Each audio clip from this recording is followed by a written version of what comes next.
Hello and welcome to the Slate Political Gabfest.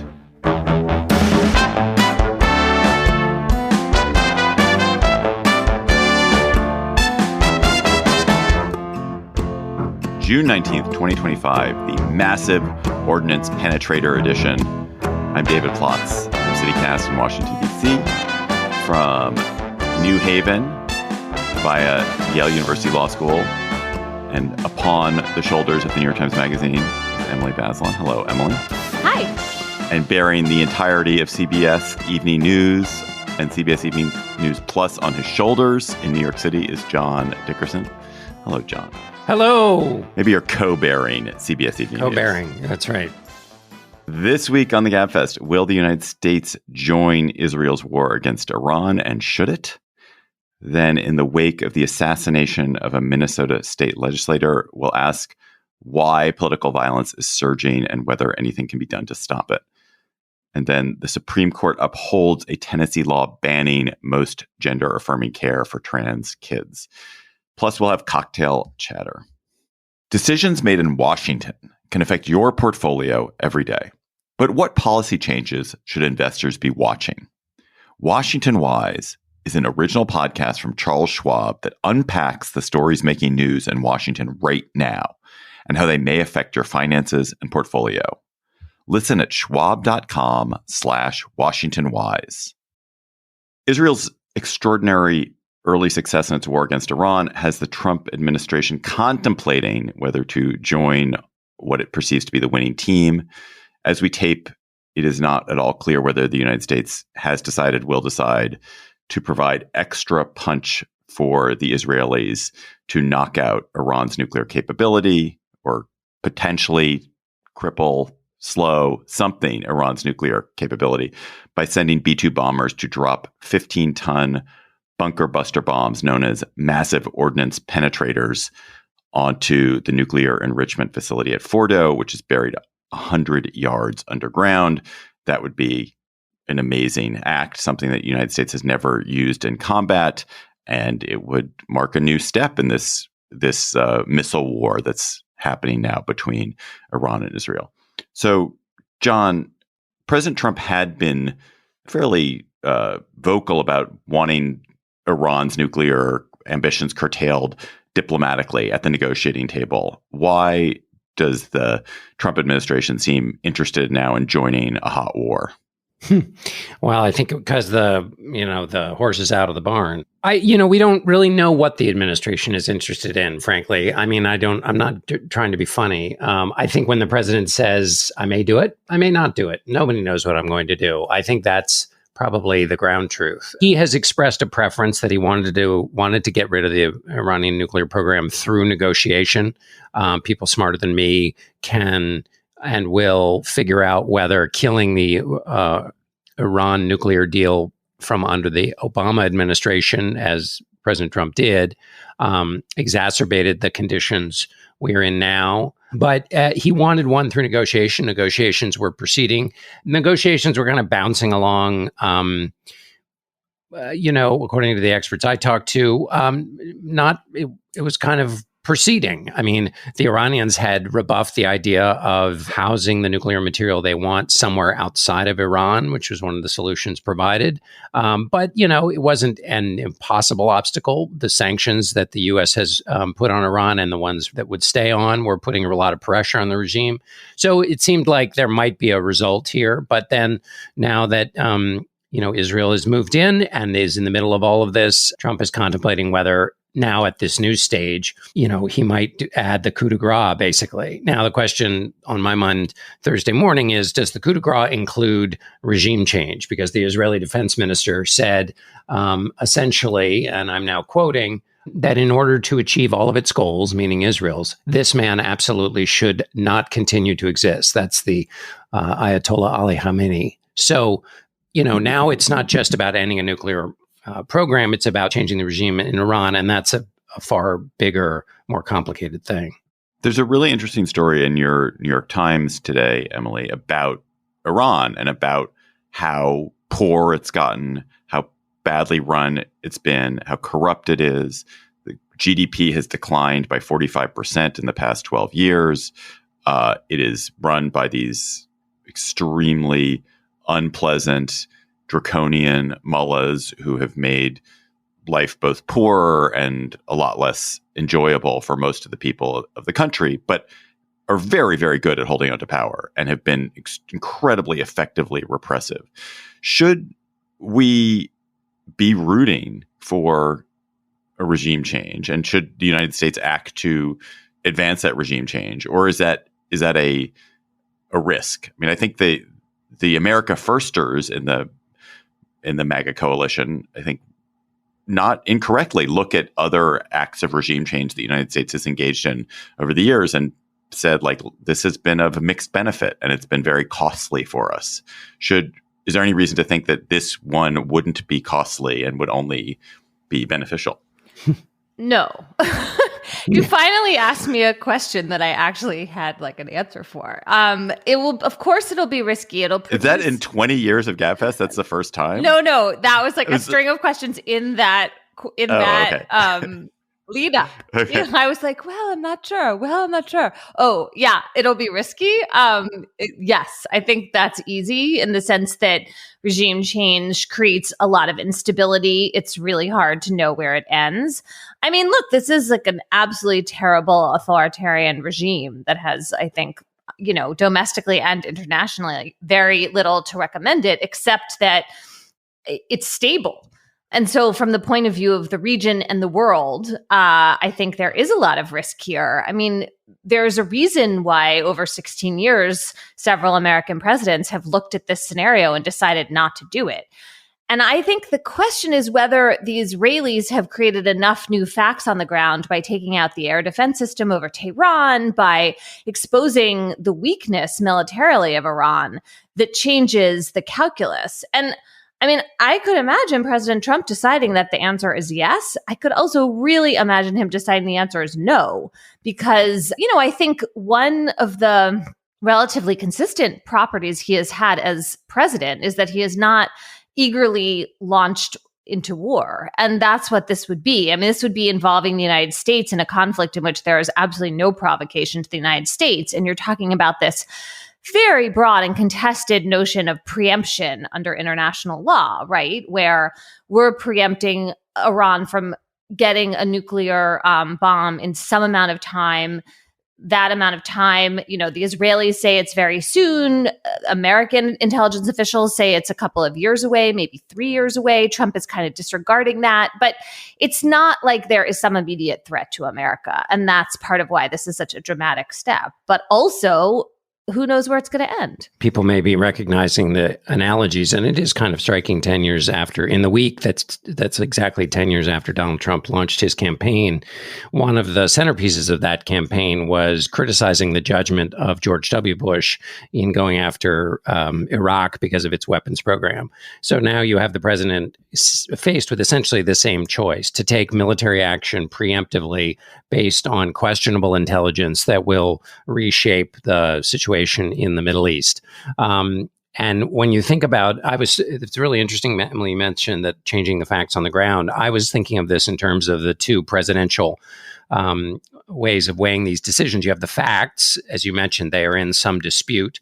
And then you have the threshold for action. And the facts may not change. By the way, we should remember that Donald Trump accused George Bush not just of getting it wrong, but of actively lying about weapons of mass destruction. The facts may or may not change in terms of where Iran actually was with its program. But Donald Trump's threshold for what's too risky to allow to continue, that can change. He can decide, actually, it's not worth the risk of having Iran get closer and closer and closer. So that's maybe what has changed in his thinking. But you introduced a third idea, Emily, which is that if in the course of the Israeli bombardment, the cost of engagement by the U.S. has changed. In other words, has it been proved that Iran is less powerful than the U.S. thought, and therefore the 40,000 members of the U.S. military in the region are less at threat? Or Iran is going to be less dangerous? Maybe that makes it easier to act. On the other hand, you could imagine more intelligence that there's sleeper Iranian cells all throughout the world ready to attack Americans, and that might make it more risky to attack. I do want to slightly hedge in the idea that this is such a close analogy to the Iraq War. I don't think there is any person. I have yet to hear the person who says, "Oh, the United States needs to engage in regime change by sending ground troops into Iran and engaging in a war that would literally topple the regime and capture this dictatorial leader." There's just no chance that we're going to send ground troops. Oh, right. But you wouldn't dispute that he's making a decision about massive U.S. military intervention preemptively based on murky evidence. Yes. But I think the calculus is very different, because the problem with the Iraq War was not necessarily that we bombed Baghdad, unless you believe that is a moral crime in and of itself. The problem with the Iraq War was that we engaged in an occupation of the country, an attempt to control the country that turned out to be catastrophic for Iraqis in a lot of ways, and also catastrophic for the United States and extremely costly. And I think if you're already saying there's literally no chance we're going to put a bunch of troops on the ground and attempt to, de-Ba'athify, whatever the equivalent of de-Ba'athify Iran is, then it seems like the analogy only takes you so far. It's so much less risky. It's such a less risky in terms of American lives and costs. Well, as far as we can see. But it takes you exactly to the moment we're in right now. A president has to, by himself, evaluate whether the intelligence in front of him is worth risking major U.S. involvement in a preemptive war against another sovereign state, a preemptive war that is now about regime change, whether Trump chooses to say it out loud the way Bush did or not, although he did say that he basically isn't going to attack the supreme leader for now. So, I mean, an analogy doesn't have to hold in every single particular. It does seem to be pretty damn exact for this particular moment we're in terms of the decision that has to be made by a president. I guess I feel like there is like a Hollywood movie version of this where the Israelis have shown that Iran is a paper tiger. We go in, we just drop a couple 30,000-pound bombs. We take out this one, deeply underground, incredibly important nuclear facility. And then that's it. We go home and cheer. That just does not seem like it's possible. There are going to be so many consequences that are going to unfold from that. I mean, starting with the risk to American troops all over the region and Americans, et cetera, there'll be some kind of response, and then it'll escalate. And then there'll be this whole question of destabilizing Iran and what that means for everybody. Well, and the extent to which you take into account those ripple effects and the unknowability of something that you're doing, right? What Rumsfeld called the unknown unknowns in this other analogous context. That's where this seems to be the analogy does continue, which is that when you break a bunch of shit in the region, you own it, and you own it regardless of the consequences, which you can't possibly predict. Yeah, and I totally agree. You guys are absolutely right. We have no idea what the kind of ripple effects. They're extremely unpredictable. They're extremely, butterfly wing situations. If I were the person making this decision, I would say there's going to be regime change in Iran, but it's better if the United States is not behind it. The government is so weak. It has been so weakened by this that there will be, within a year, I strongly predict there will be some sort of massive change in how Iran's government is structured. But the less the United States and Israel own that change, the better. The more it can be, it's a popular revolt, the better. Because right now what we see is American attacks on this regime have created a sense of patriotism and nationalism within Iran that will not last forever, but it will last for a while. When you're under attack, people tend to come together and they tend to unify. And I suspect that if that directly leads to a regime change, that regime change will be blamed on us. But if we just wait it out a little bit, there will be the conditions in Iran will be so bad, there will be yet another sort of version of what happened in 2009, except this time it'll be successful and there'll be a more popular revolt. That's my own prediction. I don't have that kind of confidence, but since you do, how does that change what you think that the United States should do? Because then you could argue well, then we really shouldn't go in and drop these bombs, because we should just wait for this internal change to unfold and hope that the people who emerge as the leaders don't want to become nuclear armed. I don't think the United States, my own take, not as a military strategist, not really understanding what's going on. My own take is the Israelis have got to know what they're doing. The Israelis have a handle on this. Let the Israelis fight their war. Encourage them, give them some missile defense, but do not take an active role in piling on to it, because I think politically that will be costly. Then this nuclear capability threat remains, right? Because the United States is the only one with this. Like, I'm not even sure I entirely understand what the point of what the Israelis are doing is, except to set up the larger move that we're talking about. Maybe because I don't have the same faith as you in regime change. It just seems to me like the Israelis. Well, they're killing the human capacity to make the bombs. They're making it replaceable. People are not infinitely replaceable. I guess so. We don't know enough. Why do you guys think that Israel is so freaking good at this kind of, extremely clever attack? What they did to Hezbollah, what they did to, basically decapitate the entire top of the Iranian military leadership structure, was just pretty extraordinary. If you've been under attack since 1948 constantly, and you can't necessarily, because of your size, overwhelm with just massive millions of marching troops, you have to become extremely good at other kinds of warfare, and over the time, the communal attributes that are part of that warfare are discipline, secrecy. The Mossad has always been considered one of the best intelligence agencies in the world, because I think of that long history. We just have to mention and obviously everyone, I'm not trying to school you guys, but all of these capabilities completely screwed up leading up to October 7th, right? So one could argue that maybe this is part of recovering from that you redouble your efforts, but let's just acknowledge that all of the vaunted intelligence and military capabilities of Israel completely blew it and left open the back door of the country in this way that created a horrible attack that's now led to this absolutely unbelievably terrible war. And I'll ask you this, Emily. Is Israel safer and more secure today than it was before October 7th? Like, it has massively degraded the military capacity of its primary enemies. On the other hand, it's created enormous amount of suffering.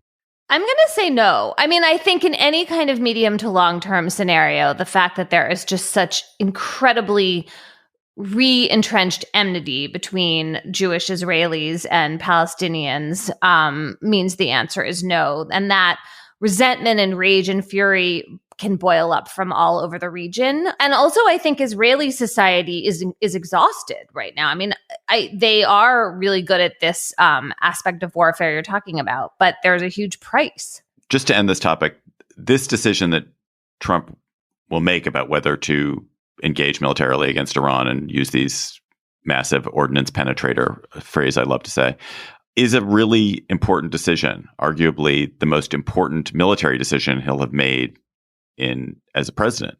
What have we learned about how he's thinking about this, how he's deciding? Well, it's improvisational appearing and happening in public. So you have him, Trump sending out social media messages calling for unconditional surrender, musing out loud in the White House driveway about his thinking, reposting a message from Mike Huckabee, in which he sort of compares Trump's decision to Truman's in 1945, in which he talks about Trump being divinely chosen and whatever he decides to do in the end will be the will of God, which, by the way, again, all analogies don't have to be perfect. In fact, they never are. But another way in which this reflects on the Bush adventure in Iraq is, remember that George Bush used the word crusade once and in passing during that period of time. And it created an international uproar because when you're attacking countries where the Muslim religion is the majority religion, the word crusade has a lot of historical resonance. Mike Huckabee sent a letter to the president, which the president then posted on social media, in which it was soaked in religious imagery, and basically saying that whatever he decided was divinely inspired by God. A real distance we've traveled. But on the other hand, what the Washington Post reports is that in navigating in the national security meetings, Trump is not leaning on his kind of public-facing national security officials, Pete Hegseth, Tulsi Gabbard, the ones who went during their confirmation hearings. Senators had concerns about whether they had any experience for the kinds of things that now have to be decided, and that he's relying instead on the CENTCOM commander, on the chairman of the Joint Chiefs of Staff, on Marco Rubio, who has been involved in foreign policy ever since he came to the Senate.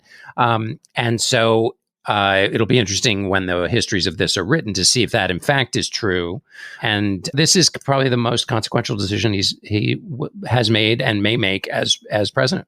You know, one thing, this is like a totally obvious note about Trump's personality, but something only your discussion there made me think about, John, is that Trump, I think we think of decision making, like you think of a president sitting contemplatively in the Oval Office, having read briefing papers and, pondering, can I sacrifice these brave men and women of America to this greater cause?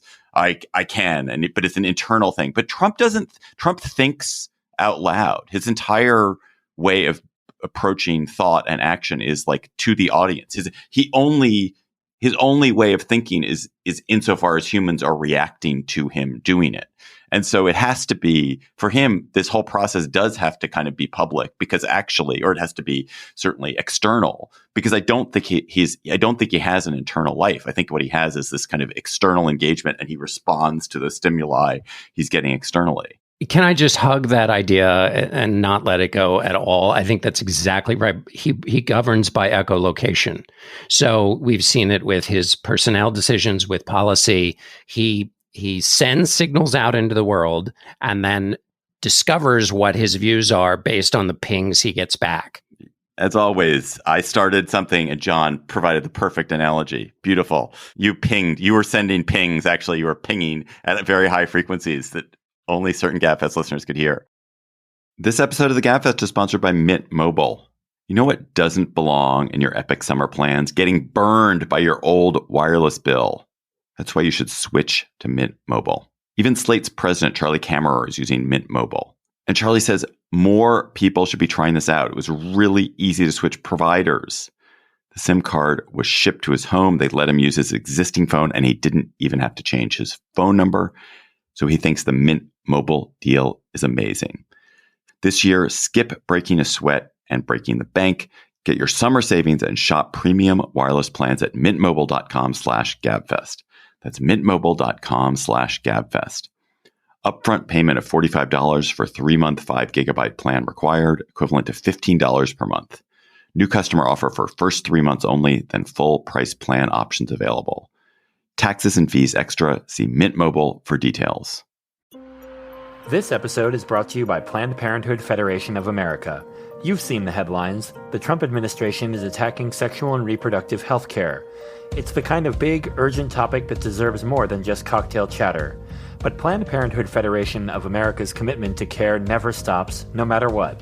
Planned Parenthood health centers are still here, providing compassionate, affordable, and judgment-free care for everyone. Some lawmakers are trying to end abortion access, slash funding people rely on for care, and shut down Planned Parenthood health centers. These attacks only deepen the healthcare crisis they created, putting millions at risk. But here's the truth. Planned Parenthood has been there for over a century because of supporters like you. With your commitment, they can keep defending the care people need, whether it's birth control, cancer screenings, abortion, gender-affirming care, or sex education. Planned Parenthood believes everyone should have the freedom to make decisions about their own bodies, no matter what. And that's something worth fighting for. When freedoms are at risk, what you do during pivotal moments matters most. Join the fight for health and rights by making a gift to support Planned Parenthood at plannedparenthood.org/defend.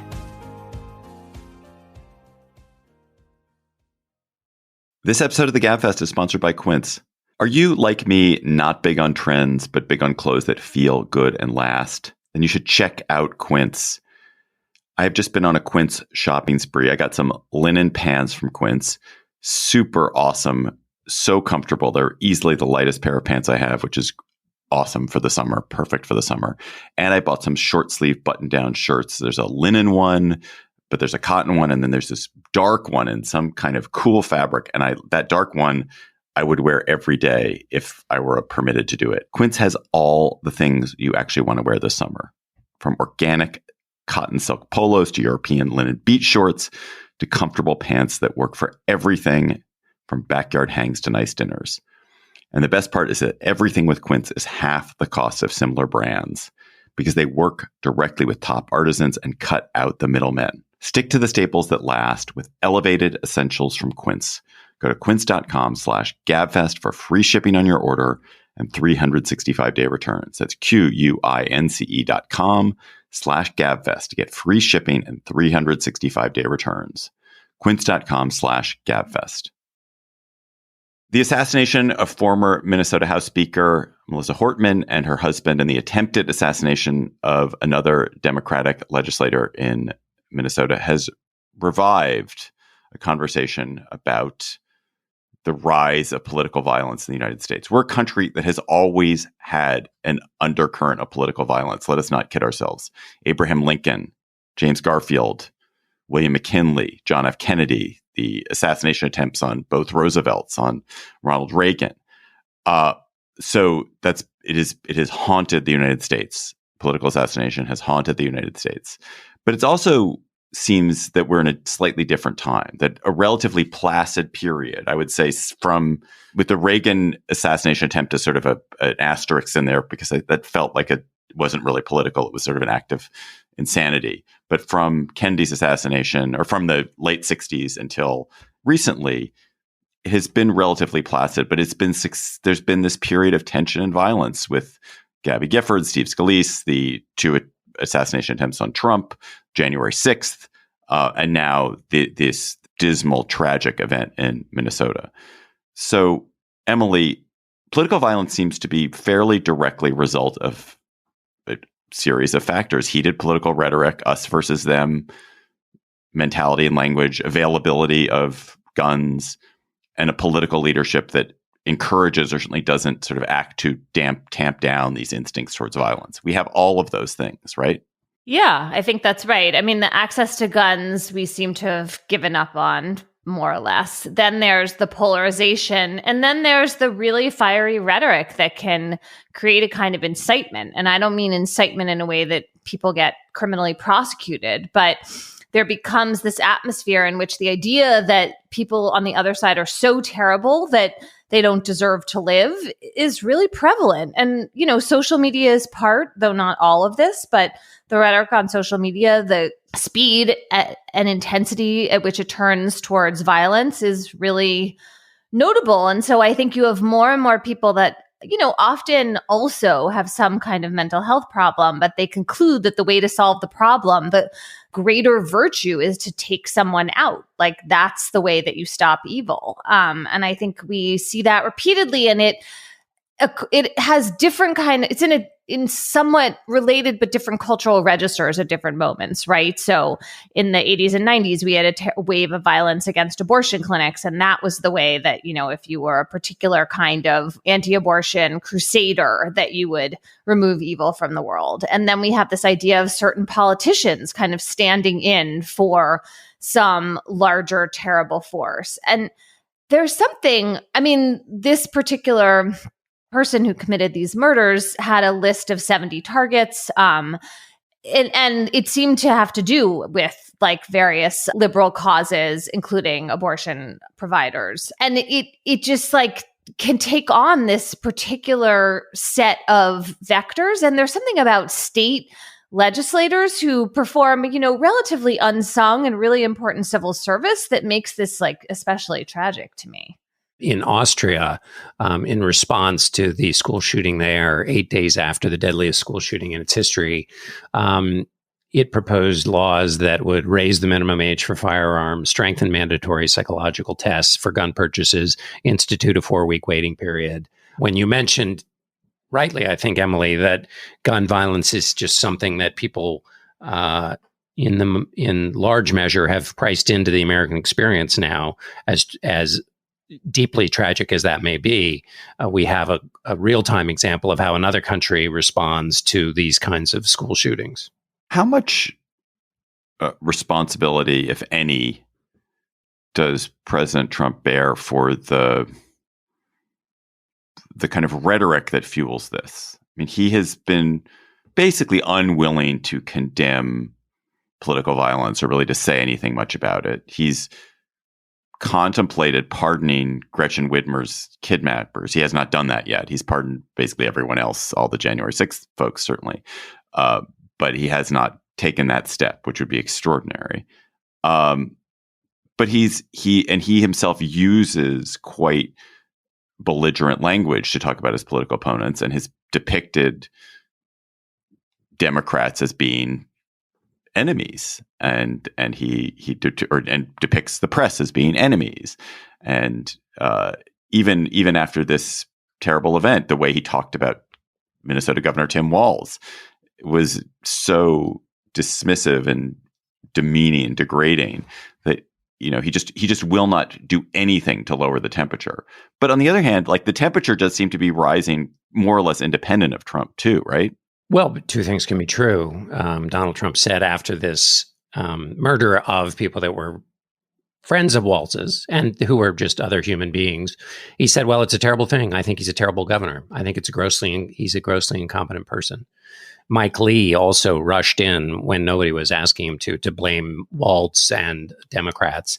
So when you have lawmakers, particularly in Lee's case, who, in the face of the natural human empathy that just gets pulled out of you when you imagine a person answering the door to a police officer, where you have a certain sense of trust, particularly a public official, which Lee also is, the relationship with law enforcement is close. The law enforcement protects you from this stuff.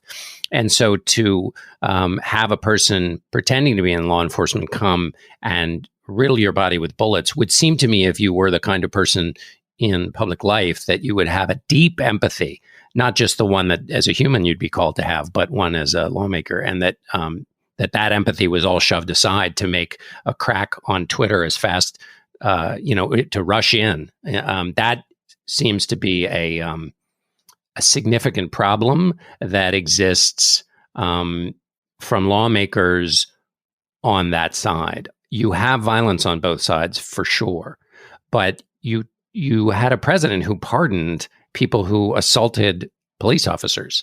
Nobody on the left has done that. Lawmakers on the left, Chuck Schumer says something dumb and intemperate and stupid on the steps of the Supreme Court, and he apologizes it before the next news cycle. That is not the case with President Trump. After Charlottesville, his energy was in defending the fact that some on the left had attacked the neo-Nazis. He said some words, but the energy of his response was on behalf of calling out the fact that there had been people protesting against the neo-Nazis. So it's not just that there's left-right violence. It's the lawmakers and the people in positions of responsibility on the left and the right. How do they behave? Yeah, I think that's the thing. I mean, all of that's true, John. It's about the rewards and the permission that the leadership is sending, and the way in which Trump and, other figures on the right kind of mirroring him or aping him. It's how that all adds up. And it's not the same as like you can draw a direct line from one to the other, but the idea that it has no effect also just seems implausible. Commentators on this who draw analogies, say, between the January 6th rioters and the protests in Los Angeles against ICE. You have the rioters on January 6th, first of all, attacking a democratic institution. 3, 2, 1. In January 6th, you had the Republican Party saying this was legitimate political discourse. You had a president supporting the acts of the protesters, definitely not calling out those who were engaged in it. And then, of course, the pardons. On the left, when there was car burning or violence in LA, you had lawmakers saying, stop that. I mean, it's just another instance. It's another one of these ways in which, yes, there's violence on both sides, but in these two contemporary examples, the response is disproportionate from lawmakers. A couple of points and a question to get us home. And one, I really like the piece that Ben Wallace-Wells wrote in the New Yorker about the way in which we have cops sort of acting like vigilantes and then vigilantes acting like cops. That he talked about the interesting juxtaposition of the image of a lot of the ICE agents, or their example after example of ICE agents who are masking themselves, refusing to identify themselves, not wearing uniforms, being fully covered up, not responding to requests for them to prove that they are in fact ICE agents, yanking people off the street. So that's an example of cops acting like vigilantes. And then you have this case of a vigilante, of an assassin acting like a cop, dressing up as a cop, putting on the body armor and the kind of the signals of copdom to act under color, under moral protection of that, to finagle his way into someone's home to murder them. And so just that is just an interesting, the way in which both sides are playing on that is it's unsettling. Really chilling. I mean, it's terrifying to watch the ICE agents and the lack of accountability and just how they look like these armed goons. And then we should mention this, arrest Brad Lander, one of the mayoral candidates in New York City, in an immigration courthouse that just seemed, it just had all the hallmarks of thuggery by law enforcement. And you watch it unfold in real time in the video. And then the idea that someone is coming to the home of a lawmaker in the middle of the night with an SUV that had emergency lights on it and fake cop paraphernalia, people open the door when they see that. And they've been able to take for granted the United States that meant there were real law enforcement officers on the other side. When lawmakers on the left engage in what is obviously political theater at some level in these instances, they are going there to engage in a confrontation. They are engaging in theater that contributes to this cycle. But if we're talking about ICE agents or the moment we're in, I guess it's not really the overreaction of law enforcement. I'd love somebody to weigh in on whether, when somebody is not wielding a weapon or otherwise a significant threat, whether these responses are well beyond what you're trained to do. I mean, we've talked about this so many times. The way in which there's a refusal to treat people with just basic dignity and respect. Like somebody who's in this country illegally, someone who has, come across the border illegally or has overstayed a visa illegally. I understand the United States has, may well have an interest in making sure that person leaves the country and in deterring, but to treat people without humanity who are not a threat to you is just morally wrong. It's just fundamentally morally wrong and despicable. And it reflects a dehumanization that is all too common now in American political life. And that dehumanization is part of what's feeding what's going on.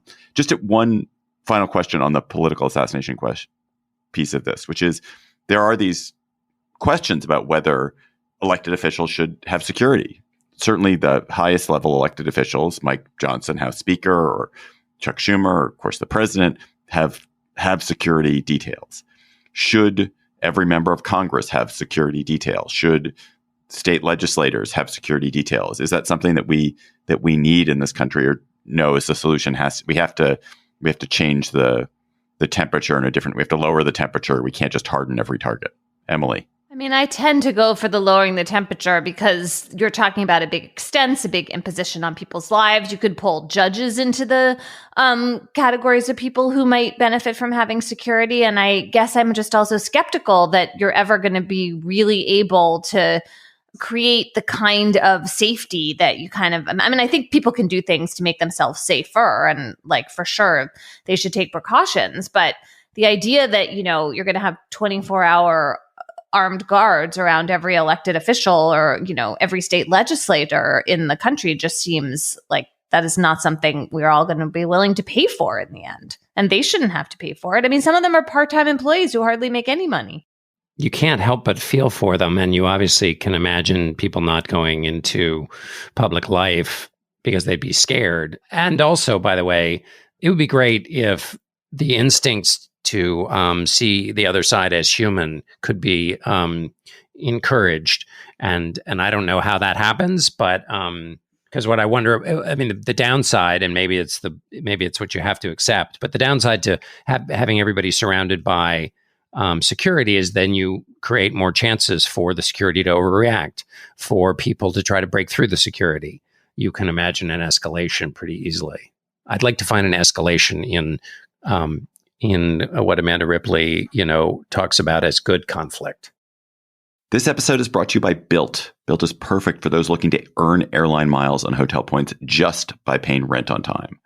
There's no cost to join, and just by paying rent, you unlock flexible points that can be transferred to your favorite hotels and airlines, a future rent payment, your next Lyft ride, and more. When you pay rent through Built, you unlock two powerful benefits. First, you earn one of the industry's most valuable points on rent every month. Second, you gain access to exclusive neighborhood benefits in your city.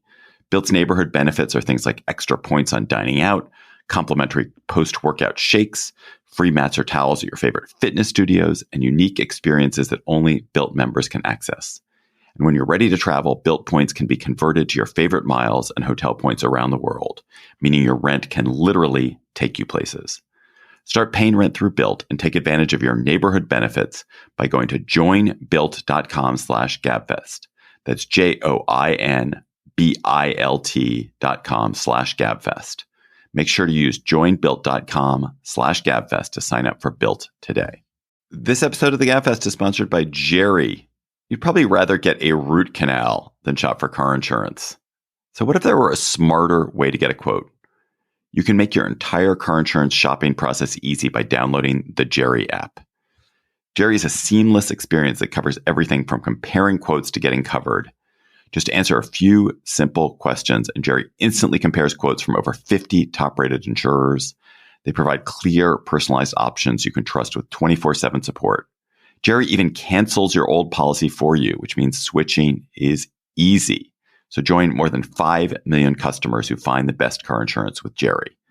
Stop needlessly overpaying for car insurance. Drivers who save with Jerry can save over $1,300 a year on average. So before you renew your policy, do yourself a favor.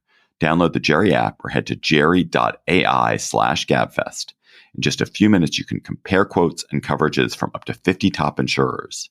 Jerry Car Insurance made simple, smart, and finally on your side. Based on drivers who switched and saved with Jerry over the past 12 months, over 20% of drivers who switched with Jerry found a monthly premium of $87 or less. Not all drivers find savings. Emily, please tell us about the totally unsurprising Supreme Court decision in the case challenging Tennessee's law that bans gender-affirming care for minors. What did the court decide, and on what basis? And also, how do you pronounce the name of the plaintiff, which has an amazing spelling? Is it Scrimetti? I think that is actually the Attorney General of Tennessee and not the plaintiff. It's Jonathan Scrimetti, yes, as far as I know, who declared victory after this decision this week. So the Supreme Court ruled 6-3 that states that Tennessee and I think other states are permitted to ban medical treatments for kids under the age of 18 who want to transition. And it's the majority opinion by Chief Justice John Roberts. Let's just set aside the outcome for a second and talk about it as a matter of legal reasoning. I would say that it had a lot of problems. I mean, basically, Roberts says that this law does not discriminate on the basis of sex or on the basis of transgender status, that instead what's happening here is merely that the state is banning treatments based on age and their medical use. And there's just a kind of willful obtuseness about this particular approach to the case, right? Like, if you take a step back and you're just thinking like common sense, what do people think Tennessee is banning here? They're banning kids being able to change their sex and gender before the age of 18. Like, of course that is about being trans. But what Roberts does is say, well, it's really just about using the drugs for gender dysphoria. And if you had a different kind of condition that you needed the drugs for, and you also happen to be trans, you still could receive them just like a cis kid. And so it's not about your trans status. And then the precedent, the old Supreme Court case Roberts relies on for this like quite wooden distinction and way of thinking about categories is Geduldig, which is this decision from the 1970s that like is truly the sort of most hated modern, well, I guess maybe not the most, but one of the top 5 most hated modern Supreme Court rulings for feminists. Why? Because in Geduldig, the question was about pregnancy discrimination. If you treat people differently because they're pregnant, is that discrimination on the basis of sex? And the court said, no, because not all women become pregnant. So it was like they were separating pregnancy from femaleness, from sex, in a way that is just like ludicrous to most women. It just doesn't make any sense. Just talking about it makes me mad. And the idea that you're going to import that like really bad reasoning into this other case and kind of deny what's plain, which is that, of course, this law is treating people differently based on whether they're trans or not, that just like doesn't make sense.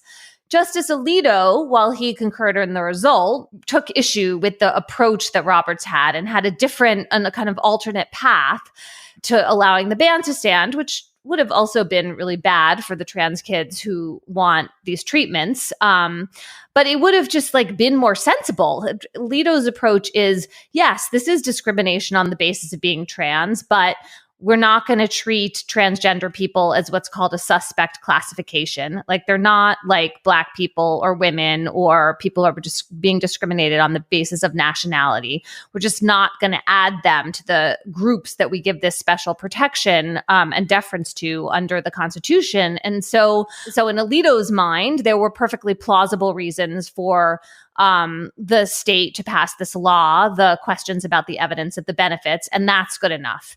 But that's just not the route the court took. So you have this like kind of like frustrating to read opinion. I guess the next thing we can talk about is like what it may be, or one thing, what the implications are for other kinds of laws and other legal attacks on transgender people, on, other kinds of minority groups, and what the implications are. But the Roberts opinion has problems. So Emily, just so I think I understand your distinction as you're explaining it. So Alito is essentially saying the classification. He's saying that trans kids don't fit into the classification that would require heightened scrutiny, and therefore, yes. Okay. So he's basically saying, yeah, it's discrimination, and that's not a problem. Roberts is saying, no, it's not discrimination, and therefore it doesn't meet the special classification, and therefore we don't have to deal with it because it's not a due process issue. So in a way, does what you call Roberts's woodenness result from an attempt to not essentially be as harsh as Alito is being? Yeah, you could say that. I mean, I guess it's really hard for me to defend the logic in Roberts's opinion. I do think that it, in some ways, does less damage to other areas of law because it is talking about age as well as this like idea that there is no sex-based discrimination here. At the same time, I mean, what the court did in taking away heightened scrutiny, right? So we're talking about the levels of review that courts use for deciding whether a law is discriminatory or not. And if the courts decide that they're only going to look at whether there's a rational basis for a law, which is what the court decided here, almost all laws get to stand, right? Tennessee just shows up and says, like, look, there's scientific debate about the benefits of this treatment for kids, and like, good enough. The courts don't look very hard. And rational basis means not crazy, doesn't mean always right. Precisely. It gives a really wide path for democratically elected legislators and governors to sign laws. And that's what the court is doing here. In that sense, it's very much like Dobbs, the decision that overturned Roe, right? Like, we're just going to leave this to the states. There's no clear constitutional problem with discrimination here. You guys, the states, you get to decide. And I think the most present danger here in terms of if you're looking beyond the results in this case is medical treatment for adults who want to transition. I mean, there's very little in this opinion that would prevent a state from banning that kind of medical treatment. And that is like really a shocking idea, because trans adults in the United States and all over the world have, transitioned for many decades, received this medical treatment. Everyone, I mean, maybe not everyone, but the idea that you would ban that treatment was just like totally on nobody's radar. And we are already seeing states take away Medicaid funding for it. So the idea that we've opened the door to that kind of really punitive action by the states, like that's really a problem. I confess, Emily, I had, as I was reading about this, and even you, even you, the most crystalline explainer of all this stuff, I'm still having a hard time. But isn't the fact that they've said this is an issue of that this is age discrimination, or this is something age classification that isn't merely stating that, doesn't that in some sense protect adults? Isn't it saying that in fact we are saying that we can't do this because it's for children, but we get to nowhere about whether it matters for adults or not. Like it is just protecting children, which we do all the time. That's not where the weight of the opinion is. Like Roberts noted that. He said it. And yeah, like in the future, they could decide to put a lot of weight there. But really, almost the whole opinion is about the idea that there's not enough evidence of a benefit to support this medical use, or to support telling the state they can't ban this medical use. And so that's a different set of considerations than pure age. I feel like presented with this topic in a room with Emily Bazelon, there's only one place to go. So this appears to me genuinely difficult as a policy issue. There's undoubtedly animus towards trans people and towards parents motivating it. Like no doubt, like you can feel it in everything that Tennessee is doing, everything that all the discussion around this in conservative circles. It's become such an animating issue, and there's so much hatefulness in it. It's also not incorrect to say there's a lot of ambiguity in this science.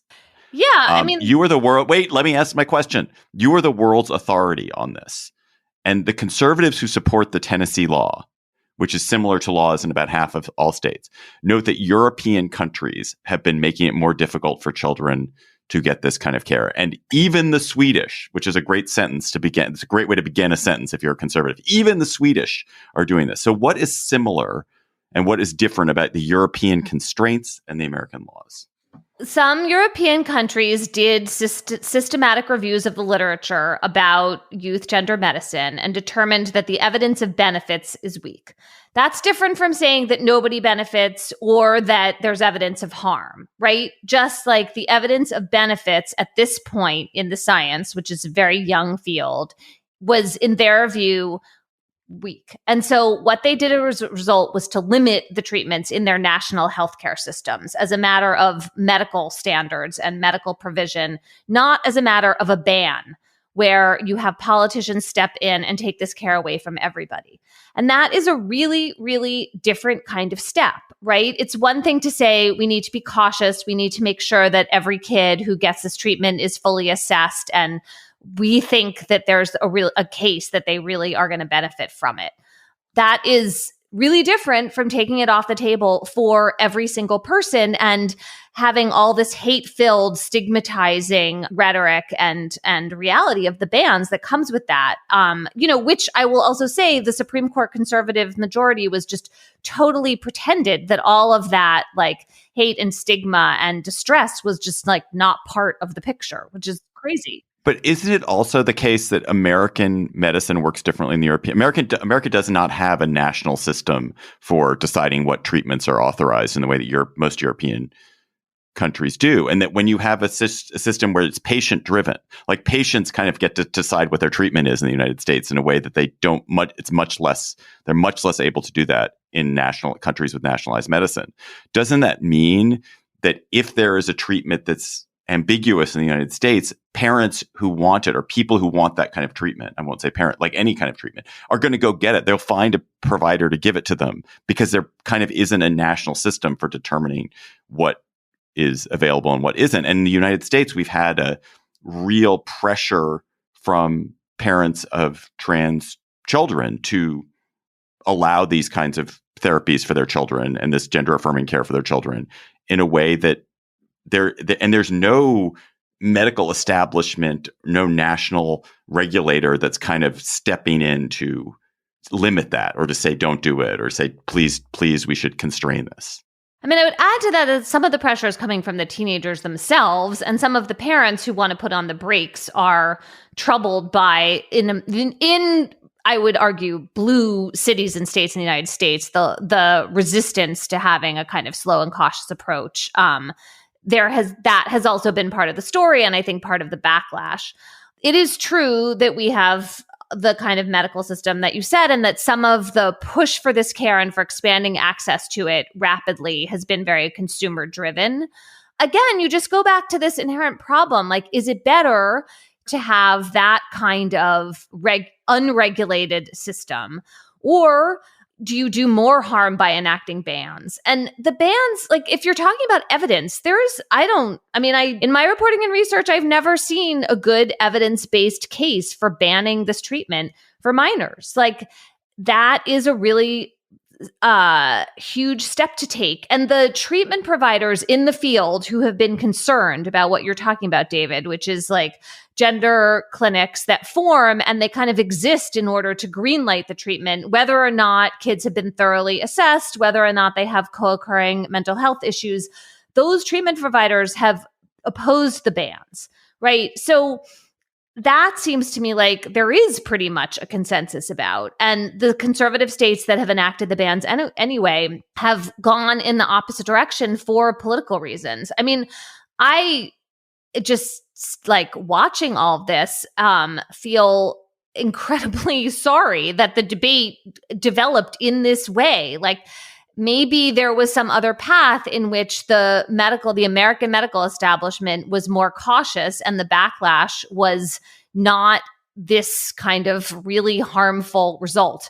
On the other hand, it's totally possible that this was coming anyway, that even if American medical providers had been totally cautious and responsible every step of the way, that, the right would have seized this issue, because kids' bodies, kids' gender identity and sexuality is just one of the, most like hot issues to people, something that adults get incredibly upset and concerned with, right? I mean, we have another Supreme Court decision we're waiting for in this case that we talked about a few months ago about reading books that, talk about LGBTQ issues, and the gender identity part of that conversation, again, incredibly contested, like parents out protesting. So I don't know, maybe there was something about this that was kind of inevitable, but it is really sad that this is the big trans rights Supreme Court decision that we have right now. Can I ask hopefully two limiting questions? One is on the question of all of the stuff you guys were just talking about. Roberts in his decision says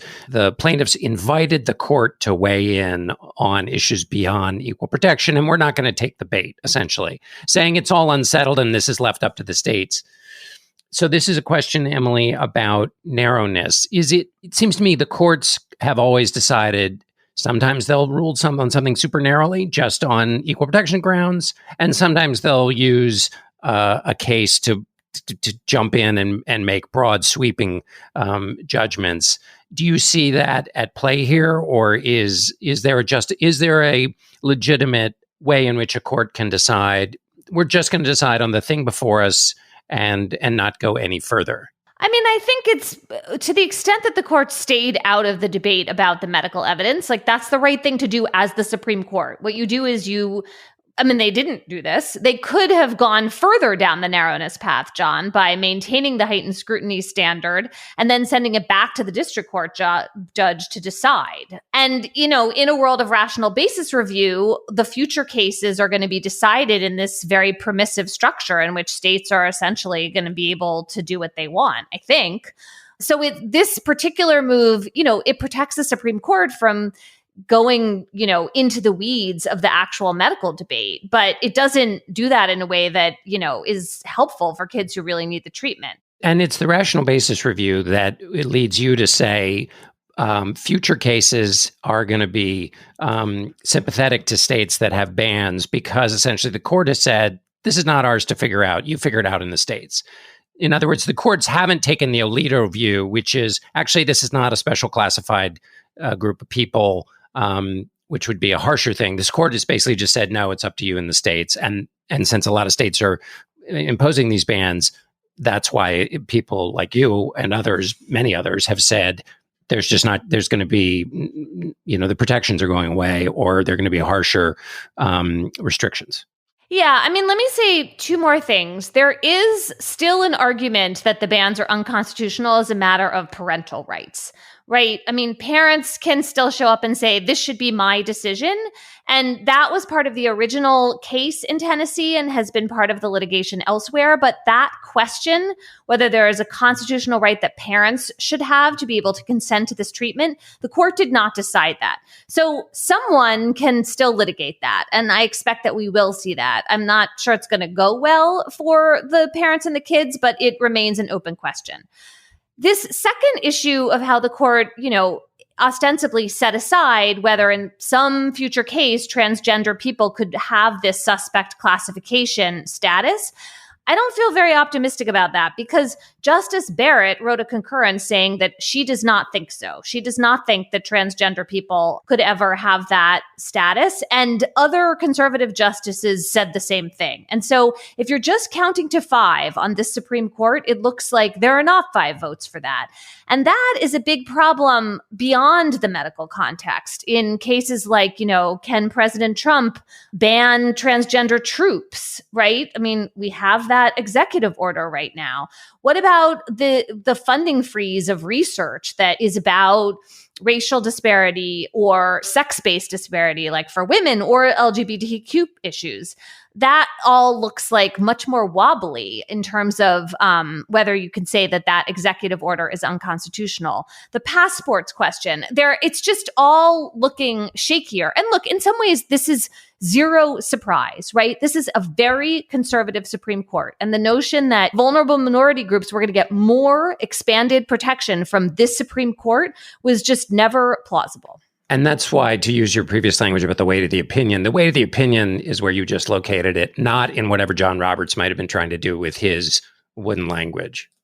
Right. I think that's right. And the decision to appeal to the Supreme Court in the first place, like that just, why was that ever going to be helpful?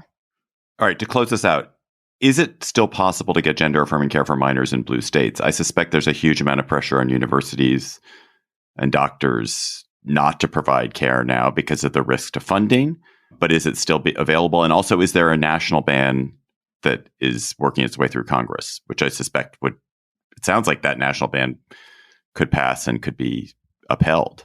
Okay, 2 different questions. Yes, it is still very possible to get these treatments now in blue states, including for minors.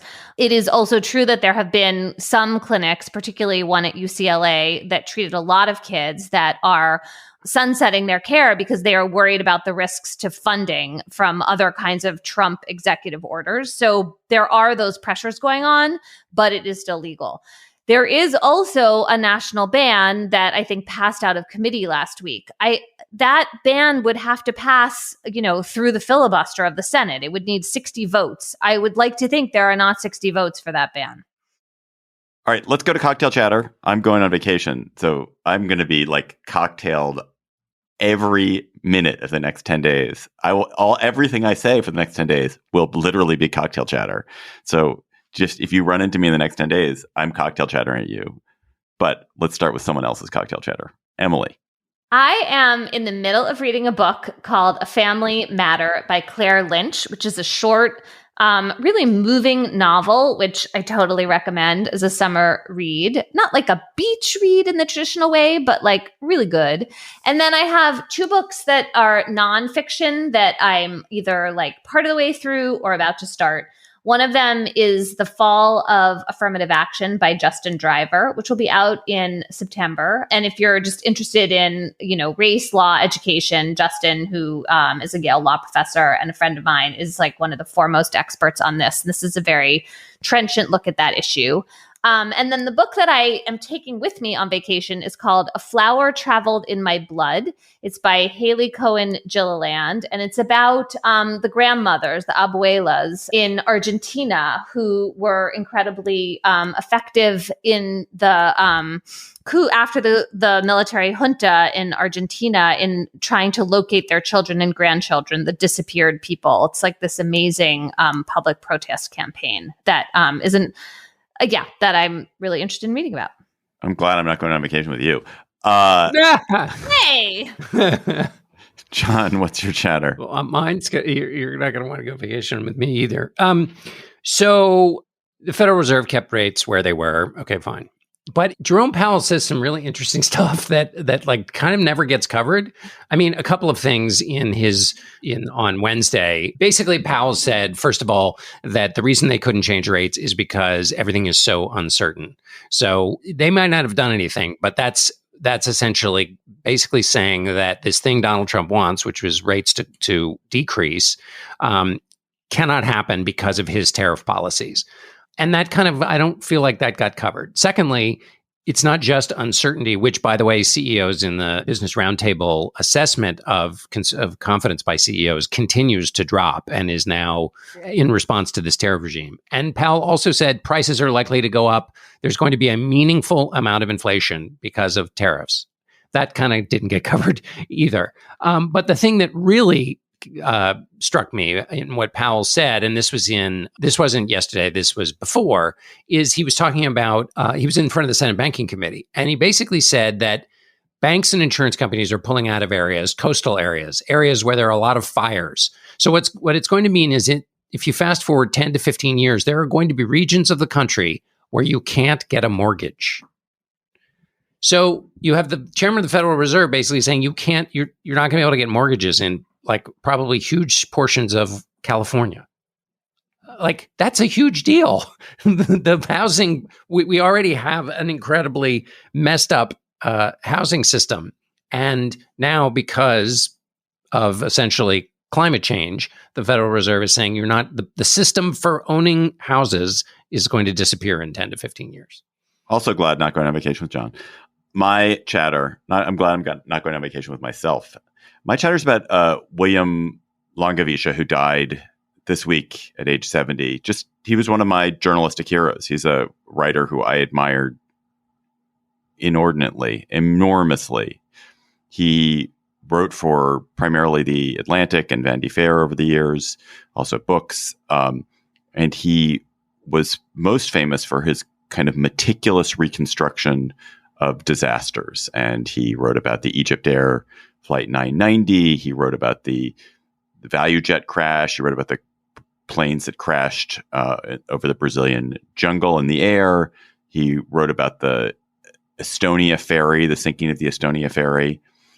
And he was a pilot, so in particular, aviation was his specialty, but he was just an amazing writer of process and disaster. And he could explain things with such incredible clarity and without shying away from the awfulness of it all. And every time there was a Longavisha story, I would read it, and it was hard because it's almost always about mass death and usually avoidable mass death, and it was really grim. But he was just a wonderful, wonderful writer and thinker, and it's just such clarity. So he's a real big loss. Listeners, you have sent us chatters. Please keep them coming to us by emailing to us at gabfest@slate.com, something that you are talking about when you're having cocktails with friends. So our listener chatter this week comes from Jacob from Chicago. It's his third listener chatter, which is amazing. Hey, Gabfest. My chatter is about what is likely the first use of AI in criminal sentencing. Criminal sentencings in the U.S. often have a portion where victims can share with the court how the crime affected them. Obviously, in a homicide trial, the person most affected cannot share their thoughts. Usually. During sentencing in a manslaughter case in Arizona State Court, the deceased's sister created an AI video of the deceased that, supposedly, sounded like him and used his diction. The implications of this, ethically, legally, technologically, are many. But what stood out to me through the hoopla about AI was that the sister found making the video to be a significant part of the healing process.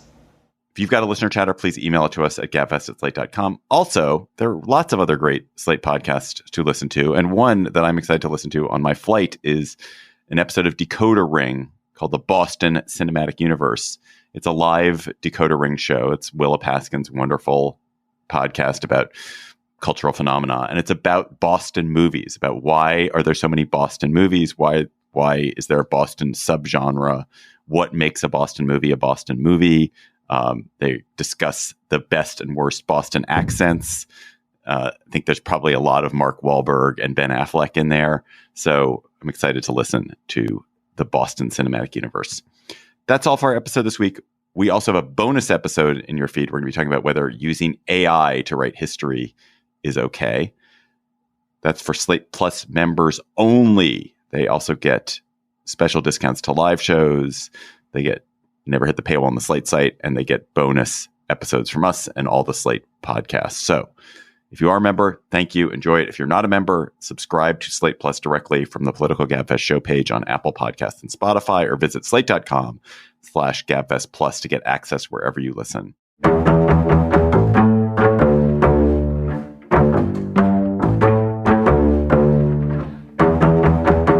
That's our show for today. Our researcher is Emily Ditto. Our theme music is by They Might Be Giants. Ben Richmond is Senior Director for Podcast Operations. For Emily Bazelon and John Dickerson, I'm David Plotz. Thanks for listening. We'll be back to you next week, although some of us will be on vacation, so there'll be other people too. Not me. Emily will be back with you next week.